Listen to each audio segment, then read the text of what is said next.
কিছু কিছু বুথ সভাপতি এসেছেন।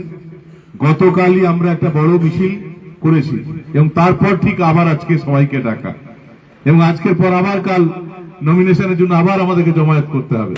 তো এটা বুঝতে পারছি যে একটু হেক্টিক হয়ে যাচ্ছে, কিন্তু বিজেপি কর্মীরা তো হেক্টিক কাজ করতে ভালোবাসে, এটা সবাই পারে না।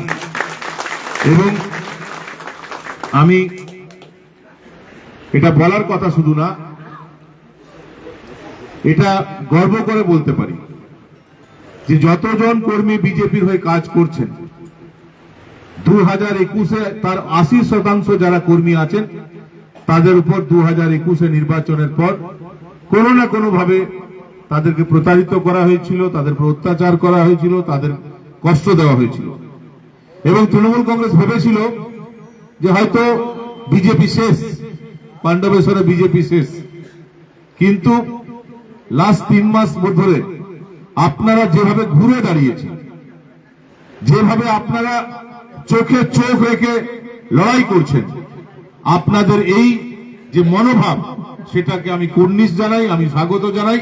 এবং অনেকে ভাববে যে 4 তারিখ আমাদের ফলাফল হবে, 4 তারিখ কেউ বিধায়ক হবে, আমাদের সরকার হবে।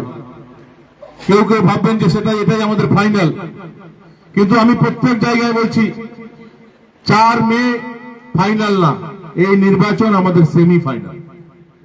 আপনারা জানেন যে পশ্চিমবঙ্গের যে ভৌগোলিক অবস্থান, সেই অবস্থানে মানুষের যদি দুঃখ কষ্ট বেদনা কম করতে হয় তাহলে 80% কাজ কিন্তু পঞ্চায়েতের মাধ্যমে হয়।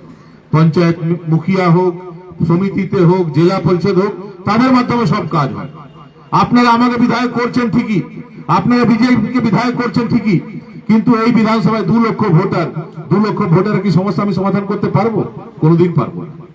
তাই দল সিদ্ধান্ত নিয়েছে যে এই যে নির্বাচনী প্রক্রিয়া চলছে এটাই শেষ না। এরপরে বিজেপি শুধু জিতার জন্য জিতছে না, বিজেপি শুধু বাংলায় ক্ষমতায় আসার জন্য জিতছে না, বিজেপি বাংলায় জয় করতে চলেছে বাংলার মানুষকে পরিষেবা দেওয়ার জন্য, বাংলার মানুষকে সুরক্ষিত রাখার জন্য।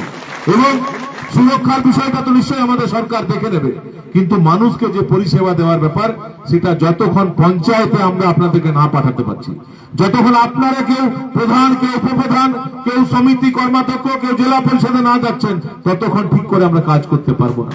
তাই এটা কিন্তু সেমিফাইনাল, এটা সেমিফাইনাল। এমএলএ নির্বাচন সেমিফাইনাল, ফাইনাল নির্বাচন পঞ্চায়েত ভোট ফাইনাল হবে তো। এবং আমি আপনাকে কথা দিচ্ছি, পঞ্চায়েত ভোট বিধানসভা ভোটের পর 1-2 মাসের মধ্যে হয়ে যাবে, বেশি দিন। ওরা কি পঞ্চায়েত ভোট কি হয়েছিল? কতদিন হয়ে যাবে? 2 মাসের মধ্যে পঞ্চায়েত ভোট হবে। আর পঞ্চায়েত ভোটের ক্ষমতা কাদের হাতে যাবে? আপনাদের হাতে। একদম ভাববেন না যে আপনারা এই পরিশ্রম জিতেন্দ্র তেওয়ারি বা বিজেপির জন্য করছেন। এই পরিশ্রম আপনি নিজে প্রধান হওয়ার জন্য করছেন, সমিতি মেম্বার হওয়ার জন্য করছেন, জেলা পরিষদের জন্য করছেন। হ্যাঁ, দল আমাকে কিছু দায়িত্ব দিয়েছে যে আপনি যখন বিভিন্ন অঞ্চলে প্রচার করবেন তখন একটু নজর রাখবেন কারা কারা প্রধান হতে পারে, কারা উপপ্রধান হতে পারে, কারা সমিতিতে যেতে পারে, কারা জেলা পরিষদে যেতে পারে।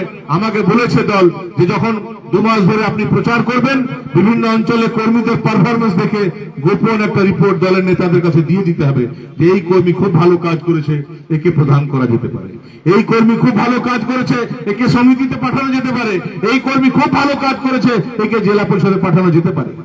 আমি দলের সৈনিক, দল যে নির্দেশ দিয়েছে সেটা আমাকে মানতেই হবে। তাই আপনারা ভাববেন না যে আমি শুধু যেটা নেতৃবৃন্দ বলছে বা শুনে চলে গেলাম, কেউ নজর রাখছে না, তা না। কিন্তু নজর ঠিক রাখছে, দল নজর রাখছে। কত দিক দিয়ে নজর রাখা হচ্ছে আপনাদের কোনো আইডিয়া নেই। কিন্তু আমি আপনাদেরকে বলছি যে দল যে নির্দেশ আপনাদেরকে দিয়েছে, সেই নির্দেশ যদি আপনারা পালন করেন, দলকে জেতানোর জন্য বাড়ি বাড়ি যাওয়ার যে পরিকল্পনা দল করেছে, সেই পরিকল্পনা আপনারা যদি বাস্তবে রূপায়িত করেন, মানুষের পাশে যদি থাকেন, দলের নির্দেশ যদি মানেন, তাহলে আগামী দিনে কে হবে পঞ্চায়েত মেম্বার? কে হবে? কারা কারা পঞ্চায়েত মেম্বার হবেন? হাত তুলুন। কারা কারা পঞ্চায়েতে যেতে চাইছে? হাত তুলুন। আর সমিতিতে, আর জেলা পরিষদ, জেলা পরিষদ জায়গা তুমি देखो साहस देखो, तो पंचायत में भी हाथ उठा रहा है, समिति में भी उठा रहा है, जिला परिषद में भी उठा रहा है। ठीक ठीक ठीक, फिर से पंचायत करा करा যাবে, হাত তোলো। অর্জুন পঞ্চায়েত ঠিক আছে, সমিতি সমিতি করা করা যাবে, এদিকে হাত তুলছে না, তুই কি যাবি না? আর জেলা পরিষদ করা করা যাবে, এটা সম্ভব, এটা সম্ভব, কিন্তু এটা সম্ভব 100 বার এটা সফল, আপনাদের স্বপ্ন সফল হবে। তার জন্য 4 তারিখ আগে আপনাকে জিততে হবে, তাহলে যেতে পারে। 4 তারিখ জিতুন, দলকে জিতান, আপনাদেরকে पंचायते पंचायत समिति जिला परिषदे पाठाना दायित्व। और हम जितेंद्र कोटवाल जी से अनुरोध करेंगे, जिस तरह अभी हमारे विश्वकर्मा जी अभी जिस तरह से आप लोग अपना आशीर्वाद लेकर हम लोग के पीछे खड़े हैं, 3 महीना बाद जब पंचायत चुनाव होगा उस समय भी आप लोगों को आकर हम लोगों को आशीर्वाद देकर इन सारे साथियों को पंचायत में भेजने का काम करें। कि ওনারা আসবেন তো?